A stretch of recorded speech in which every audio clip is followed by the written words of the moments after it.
Le sujet de MOI 2025 a été réalisé par les étudiants donc hier euh, il est assez particulier dans la forme, mais dans le fond finalement il est un petit peu conforme à ce qu'on attendait. Donc on a deux missions, une mission de 45 points, une mission 2 de 45 points également, et des questions complémentaires de 10 points. Donc en termes d'allocation de temps ici, effectivement, il fallait passer peut-être 1 heure et demie sur la mission 1, 1 heure et demie sur la mission 2 et maximum 1 heure, voire moins, sur les questions complémentaires.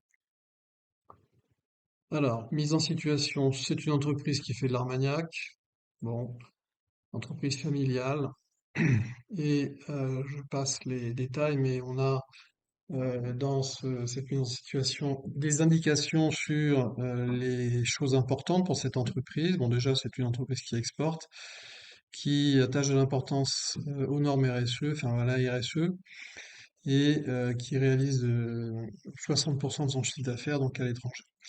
On nous attribue un rôle dans ce sujet. On est assistant import-export pour un responsable, un manager qui s'appelle Luc Bartoli, qui dirige ce service et qui va nous demander des choses. Mission 1. Alors, la mission 1, c'est une sélection de fournisseurs. Donc, en fait, on est sur une mission import. Mission import, déjà, on sait que normalement, on va avoir un calcul de coût de revient pour comparer des fournisseurs, c'est-à-dire combien nous reviennent les produits des fournisseurs arrivés dans nos locaux. Donc il faut qu'on prenne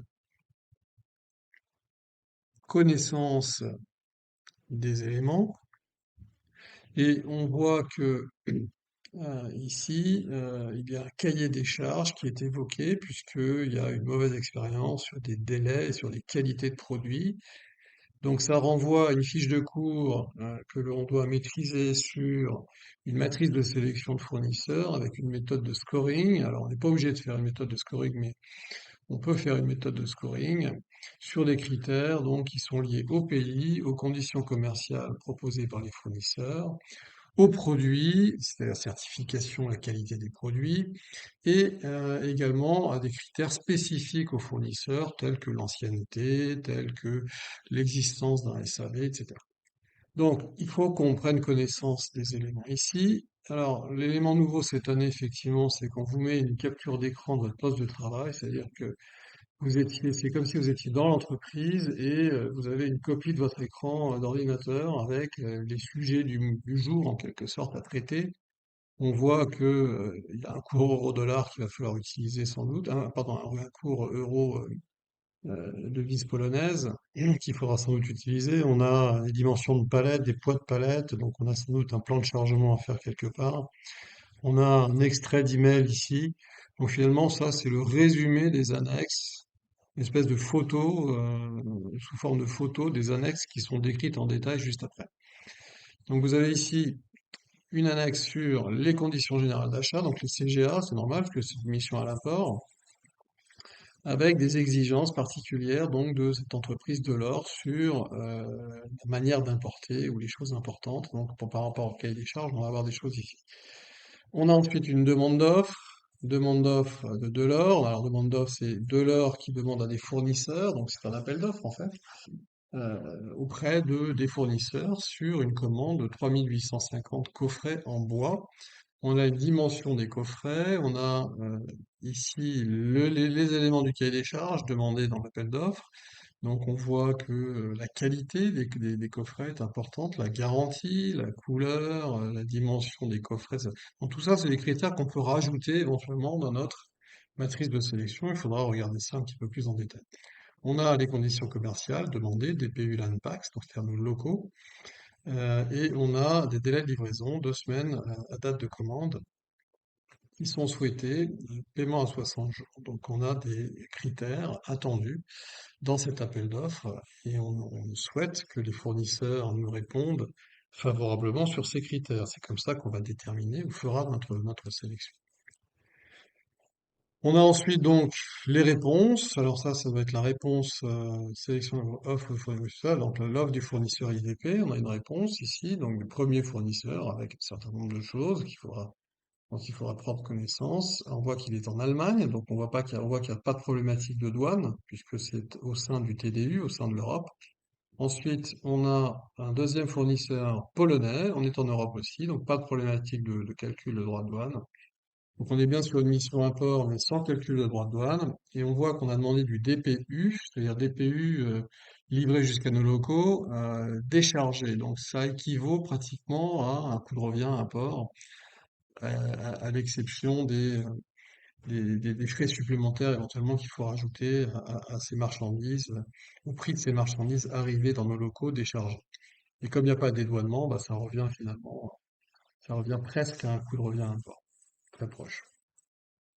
Alors, on voit ici que le prix offert est un prix DPU, donc il n'y aura pas de calcul de cotation à faire ici. Par contre, pour le premier, il me semble qu'on était sur un prix ex-work, donc là on aura une cotation à faire. Donc j'imagine qu'il va y avoir des, des données de cotation. Voilà, on a un transitaire ici, Lucas Cassel, Transroute, donc un transporteur routier plutôt, je pense, qui nous fait une offre sur un transport donc du fournisseur vers nous, c'est-à-dire vers nos locaux à l'ANTAX. Donc on aura ici un prix de tarif routier à la tonne taxable, donc on aura un calcul de poids taxable à faire, mais on n'a pas de grille de tarif, on n'a qu'un tarif unique, donc ça veut dire qu'on aura un petit calcul de poids taxable assez simple à faire, un calcul d'assurance, puisqu'on a une assurance en 0 PCIP, voilà, et puis quelques frais de logistique, mais enfin il n'y a pas grand-chose visiblement. Ok, et c'est la mission 2 ensuite. Donc lisons la mission 1. Donc on voit que cette mission 1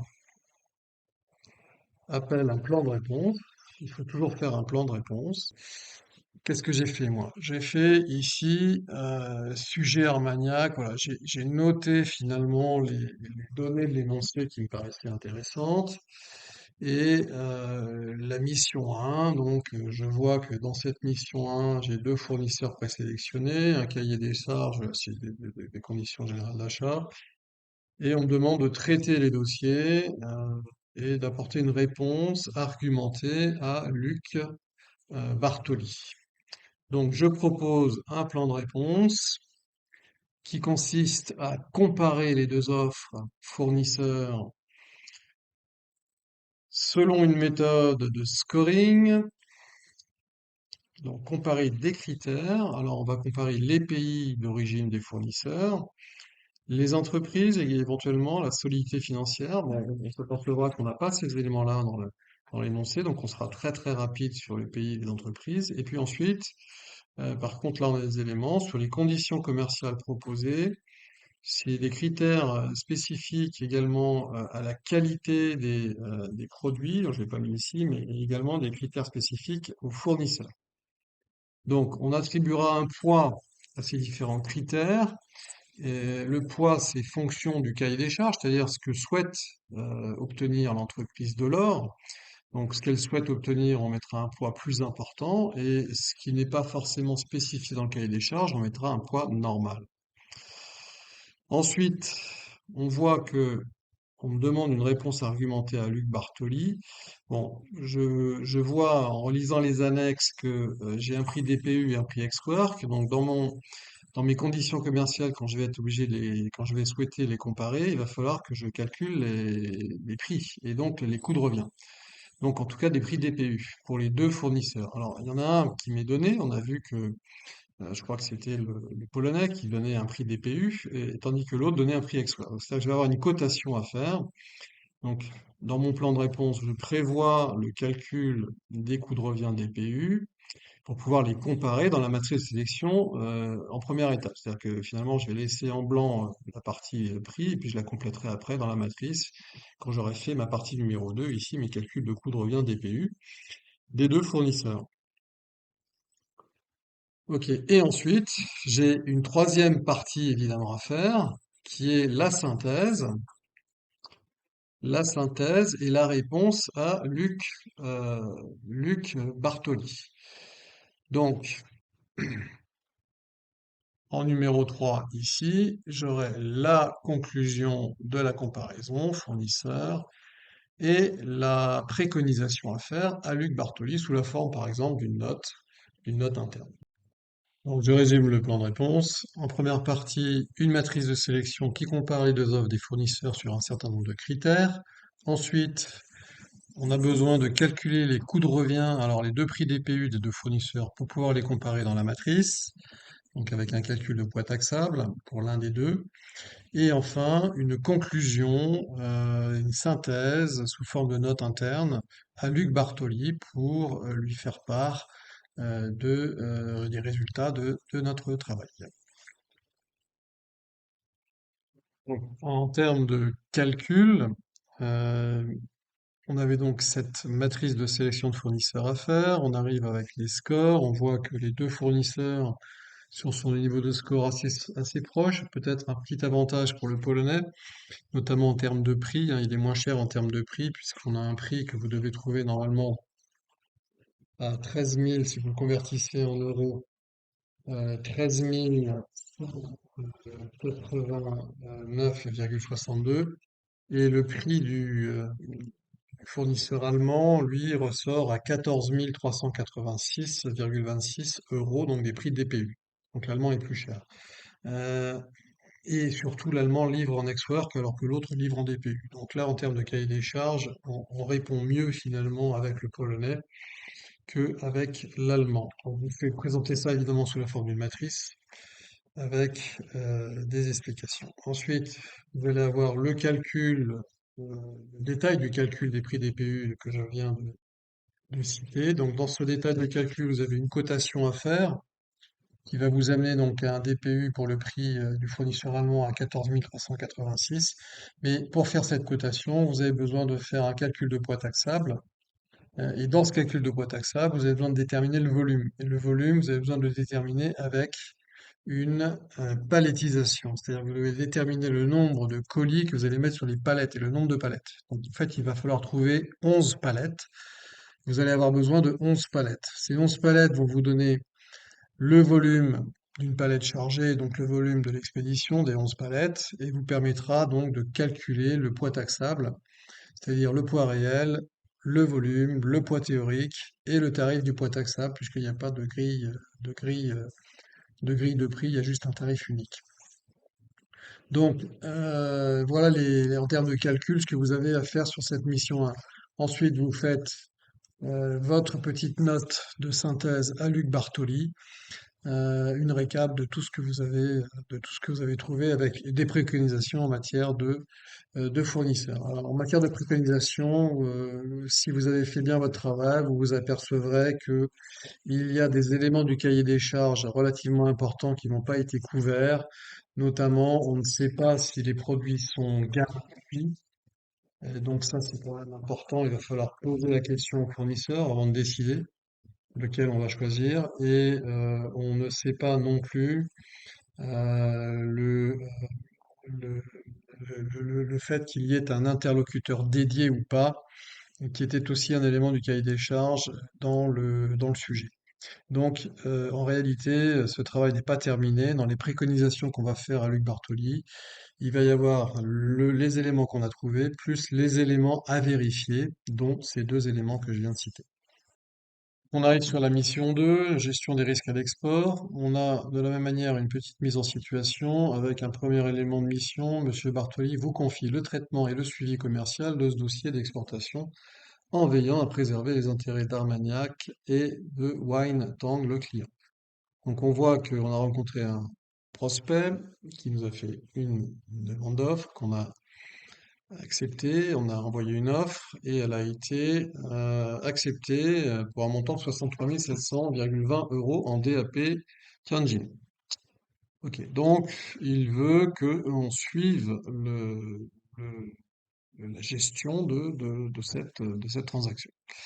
Alors, il faut qu'on regarde un petit peu plus en détail. Euh, donc, hein, ok.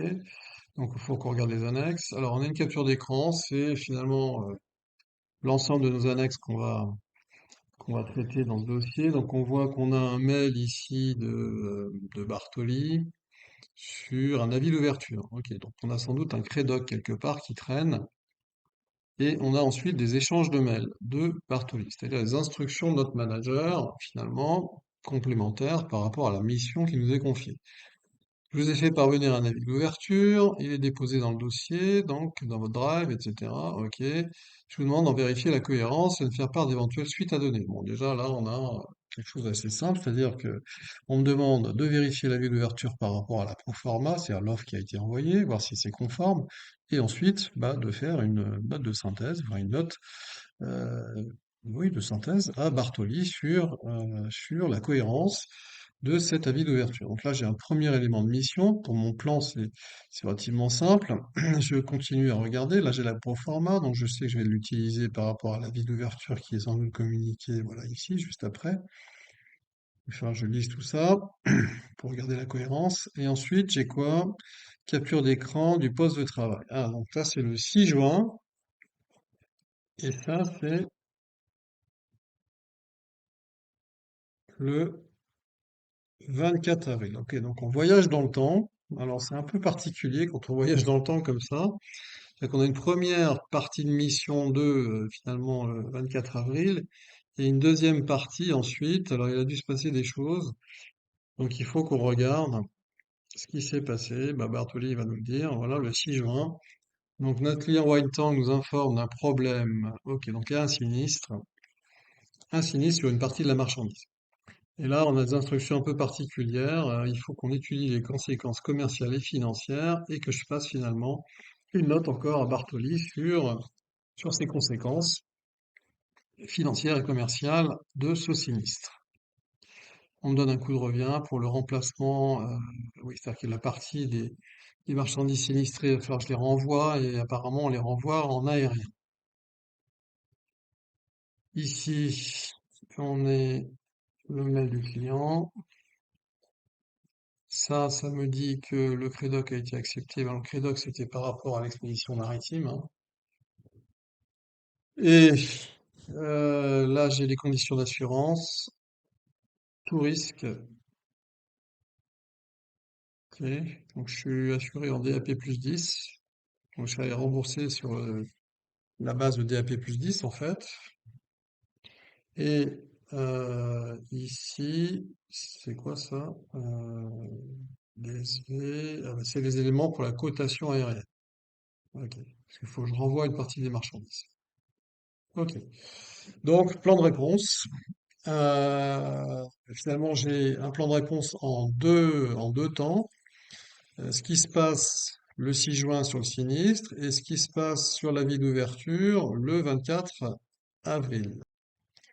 Donc, je vais commencer à formaliser mon plan de réponse. Alors, sur ma copie, j'aime bien prendre note, faites les éléments principaux, ça me permet de mettre un petit peu d'ordre dans mon esprit. Donc, je commence à noter en haut la mission 2, les différents éléments. Voilà, on me demande un suivi commercial d'une offre acceptée par White Tang. Les éléments de l'offre, c'est 63 700 euros en DAP Tianjin, qui a été accepté le 20 avril 2025. Bon. Et ensuite, je note les éléments, puisqu'il y a différentes dates. Donc le 24 avril, le 20 avril, il y avait la proforma qui avait été envoyée. Le 24 avril, elle a été acceptée. C'est inversé là dans la copie. Et le 6 juin, il y a le sinistre. Ok. Donc le plan de réponse qui fait sens, selon moi, c'est de premièrement vérifier l'avis d'ouverture et de faire les commentaires par rapport aux éventuelles incohérences que l'on aurait relevées, donc les notifier à Luc Bartoli sous la forme d'une note, par exemple, une petite conclusion. Et en deuxième partie, de faire un suivi du sinistre, donc on est plus loin dans le temps. Suivi du sinistre, c'est-à-dire établir finalement les responsabilités. Alors, qui gère le dossier de sinistre? Qui est responsable? euh, Quelles sont les conséquences financières? Et comment on met en jeu ces conséquences, c'est-à-dire comment on va gérer le dossier, hein, et d'établir les conséquences commerciales éventuellement, s'il y en a. Et enfin, de faire une synthèse, une conclusion à Luc Bartoli sur la question du sinistre. Alors, pour la première partie sur l'avis d'ouverture, on va regarder ensemble. L'avis d'ouverture, donc, on a le proforma qui est là, c'est-à-dire que la façon de vérifier l'avis d'ouverture, c'est pas de partir du pro forma, mais c'est de partir ligne à ligne, en fait, de l'avis d'ouverture. Donc, ce que je vous conseille de faire, c'est de lire dans le sens de lecture de l'avis d'ouverture les différents éléments. Et là, on voit déjà que la forme du crédit documentaire, bon, elle est irrévocable, certes, mais on ne sait pas si c'est confirmé ou pas. Donc, je sais que la confirmation, elle est en fait en général en fin d'avis d'ouverture. Elle est ici, vous voyez, confirme, instruction 49. Et là, à partir de là, je vais voir dans la proforma si c'est le cas. Donc, est-ce que c'est bien un crédit documentaire confirmé? Oui, c'est bien le cas ici. On voit que c'est confirmé. Donc, si je veux répondre à ce genre de questions, le mieux, c'est de faire un petit tableau avec une colonne sur les instructions de l'avis d'ouverture. On peut mettre même les références, les numéros des instructions, et de faire une colonne à droite sur la proforma, les éléments de la proforma. Pour les éléments qui sont vérifiés, on les coche en vert. Les éléments qui sont incohérents, on les coche en rouge ou on met une croix. Enfin, en tout cas, on les fait ressortir. Donc, on continue. On va voir qu'il y a différents éléments, dont je ne vais pas faire toute l'analyse, hein, mais je vais vous dire quels sont les éléments incohérents. Donc vous avez des incohérences dans cet avis d'ouverture sur les dates de paiement. Les dates de paiement, donc il y a des différences. Vous avez des incohérences également sur le montant du crédoc, puisqu'on a un acompte qui n'est pas pris en compte ici, puisqu'on a un montant de crédoc sur 100% de la créance, alors qu'on a 70% uniquement à garantir, puisqu'il y a 35, il y a dans 60, oui, 30% d'acompte, je crois, c'est ça. Donc il y a un montant qui n'est pas bon. Il y a également la devise qui n'est pas bonne.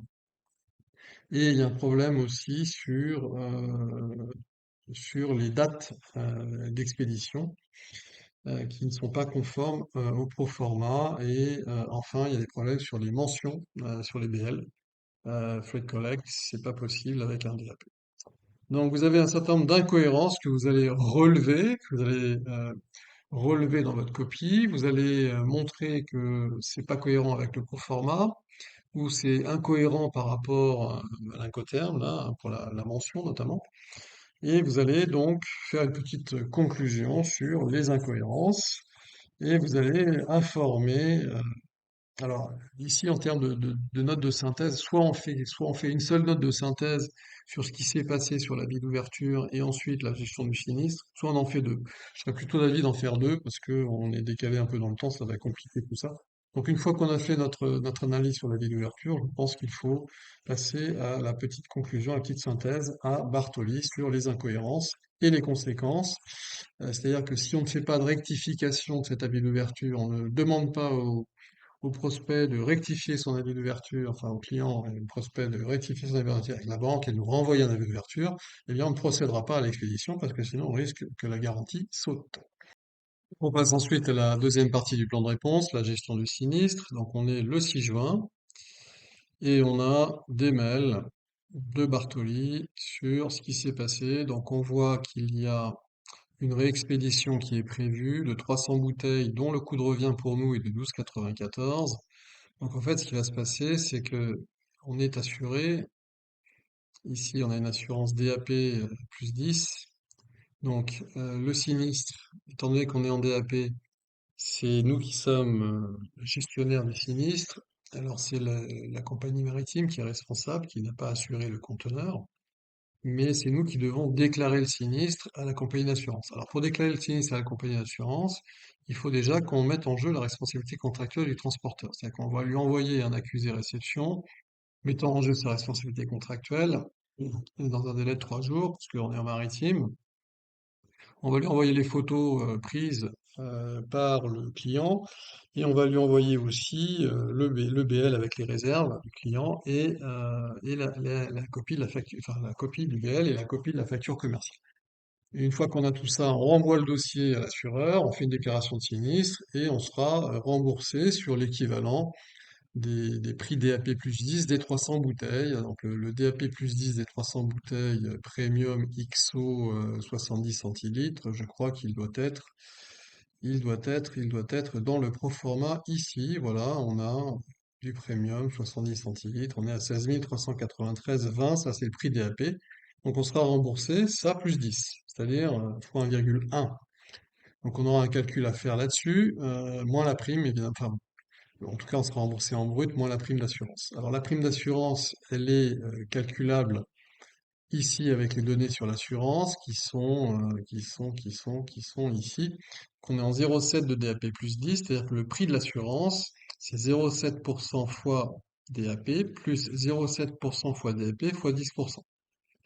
Donc le DAP des 300 bouteilles, évidemment.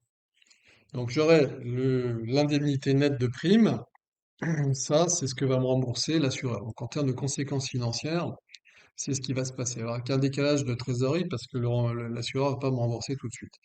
Et j'ai des coûts supplémentaires, puisque je vois que j'ai décidé de renvoyer les 300 bouteilles par avion. Donc, c'est là où j'aurai une petite cotation ici à faire sur le prix de cette expédition aérienne que je vais supporter. C'est moi qui vais le payer.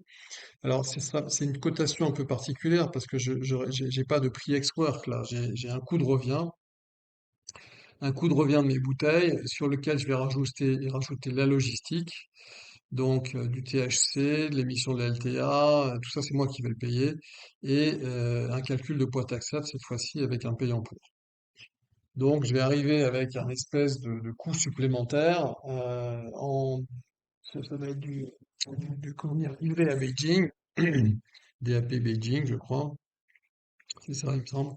Donc, qui va venir gréver en quelque sorte ma vente. Donc, et ensuite, j'aurai donc une note de synthèse à faire à Luc Bartoli sur les conséquences financières. Donc, je vais lui expliquer l'indemnité qu'on va percevoir, le fait que le client va nous payer parce qu'on s'apercevra qu'on est dans les temps en fait. Hein, on peut livrer les 300 bouteilles dans les temps. On voit qu'on a un transital de 5 jours et qu'on est ici le 6 juin. Donc 6 juin plus 5 jours, ça fait 11 juin, 12 juin, et on avait un délai d'expédition à respecter dans le proforma qui était du 12 juin, me semble-t-il, le proforma qui est là. Voilà, il faut livrer avant le 12 juin. Livraison au plus tard le 12 juin. Donc on est dans les temps. C'est-à-dire qu'on a livré l'ensemble de la marchandise demandée dans les délais demandé par le client. Donc, commercialement, il n'y aura pas d'impact. Financièrement, bah oui, c'est vrai, on a un surcoût, c'est-à-dire qu'on va renvoyer l'équivalent de coût de revient des 300 bouteilles plus la logistique, mais le client va nous payer et l'assureur va nous rembourser. Donc, on a du plus et du moins. On fait tout ça sous forme de synthèse.